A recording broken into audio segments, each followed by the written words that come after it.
Welcome to me Pramila recipes. ఇవాల్టి ఎపిసోడ్లో నేను మీకు చెప్పబోయే రెసిపీ వచ్చేసి పచ్చి రొయ్యలు కోడిగుడ్డు కూరండి. ఈ కర్రీ చాలా టేస్టీగా ఉంటుందండి. కాంబినేషన్ కూడా చాలా బాగుంటుందన్నమాట. ఒకసారి తింటే అస్సలు వదిలిపెట్టరండి. ఒకసారి నేను చెప్పినట్లుగా మీ ఇంట్లో కూడా తప్పకుండా ట్రై చేసి చూడండి. ఈ కర్రీని తయారు చేయడానికి ముందుగా శుభ్రం చేసినటువంటి 150 గ్రాముల పచ్చి రొయ్యలను తీసుకోవాలండి. అలాగే 5 కోడిగుడ్లను తీసుకుని ఉడకపెట్టుకోవాలి. దాని మీద ఉన్నటువంటి పెంకును తీసేసి వీటికి ఘాట్లు పెట్టుకోవాలన్నమాట. కోడిగుడ్లకి వాటిని ప్రక్కన పెట్టేసుకుని ఉంచుకోవాలండి. ఇప్పుడు ఒక ప్యాన్ పెట్టుకుని అందులో 3 టేబుల్ స్పూన్ల ఆయిల్ వేసుకోవాలండి. ఈ ఆయిల్ కొంచెం వేడెక్కిన తర్వాత ఇందులో 1/2 టేబుల్ స్పూన్ పసుపు వేసుకుని ఈ ఆయిల్లో పసుపు అంతా కూడా కలిసిపోయేలాగా మనం కలుపుకోవాలన్నమాట. ఇందులో ఇప్పుడు మనం ఉడకబెట్టినటువంటి కోడిగుడ్లను వేసుకుని ఫ్రై చేసుకోవాలి. ఇవి ఫ్రై అయిన తర్వాత వీటిని ఒక ప్లేట్లోకి ప్రక్కన పెట్టేసుకోవాలండి. ఇప్పుడు అదే ఆయిల్లో 2 మీడియం సైజు ఉల్లిపాయలను తీసుకుని కట్ చేసుకుని ఉల్లిపాయ ముక్కలు వేసుకోవాలండి. ఇందులో 2 పచ్చిమిర్చి కూడా కట్ చేసుకుని వేసుకోవాలి. వేసుకున్న తర్వాత మనం కొంచెం రుచికి సరిపడా ఉప్పును వేసుకోవాలండి. మనం వీటిని చక్కగా ఉల్లిపాయ ముక్కల్ని సాఫ్ట్గా అయ్యేంత వరకు మగ్గనివ్వాలన్నమాట. ఈ ఉల్లిపాయ ముక్కలు కొంచెం సాఫ్ట్గా అయిన తర్వాత ఇందులో 1 టేబుల్ స్పూన్ అల్లం వెల్లుల్లి పేస్ట్ వేసుకోవాలండి.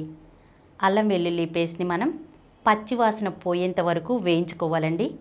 అల్లం వెల్లుల్లి పేస్ట్ పచ్చివాసన పోయిన తర్వాత ఇందులో మనం ముందుగా శుభ్రం చేసి పెట్టుకున్నటువంటి రొయ్యల్ని వేసుకోవాలండి.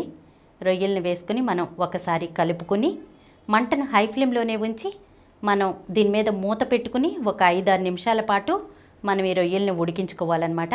ఇలా రొయ్యలు ఉడికిన తర్వాత ఇందులో 1.5 టేబుల్ స్పూన్ల కారం వేసుకోవాలండి. కారం వేసుకుని ఒకసారి కలుపుకొని చక్కగా ఫ్రై చేసుకోవాలన్నమాట. ఇప్పుడు ఇందులో మనం వేయించి పెట్టుకున్నాం కదా కోడిగుడ్లు, ఆ గుడ్లను వేసుకుని 1 గ్లాసు వాటర్ పోసుకోవాలి. వాటర్ పోసుకుని ఒకసారి కలిపేసుకుని మనం దీని మీద మూత పెట్టేసుకుని మంటను మీడియం ఫ్లేమ్లో పెట్టుకుని ఇంకో 5-6 నిమిషాల సేపు మనం దీన్ని ఉడికించుకోవాలండి. ఒక 5-6 నిమిషాల తర్వాత ఈ రొయ్యలంతా చక్కగా ఉడికిన తర్వాత మనం మూత తీసేసి ఇందులో 1 టేబుల్ స్పూన్ గరం మసాలా వేసుకోవాలండి. గరం మసాలా వేసుకుని ఒకసారి కలుపుకోవాలి. కలుపుకుని మంటను మీడియం ఫ్లేమ్లో పెట్టుకుని మళ్ళీ మూత పెట్టేసుకోవాలండి.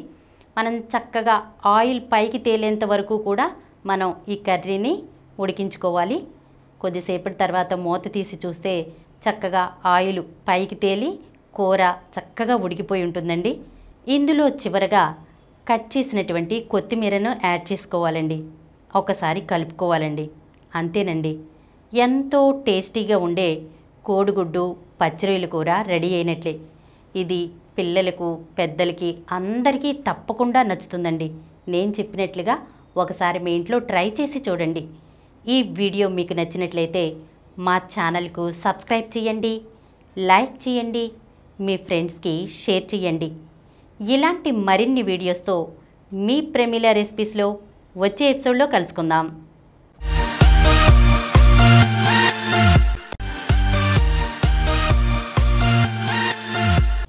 ఈ కార్యక్రమం మీకు ఎంతో నచ్చింది కదా. ఇటువంటి మరిన్ని వీడియోల కోసం అనతి కాలంలోనే 20 కోట్ల వ్యూస్ సాధించిన సమరం ఛానల్ సమర్పించు సమరం ఫుడ్ ఛానల్కు సబ్స్క్రైబ్ చేయండి, లైక్ చేయండి, మీ ఫ్రెండ్స్కి షేర్ చేయండి. అలాగే ప్రక్కనున్న గంట సింబల్ని ప్రెస్ చేయడం మర్చిపోకండి. Please download Samaram Channels app from Google Play Store and watch your favorite channels. Click the bell icon and subscribe to the channels.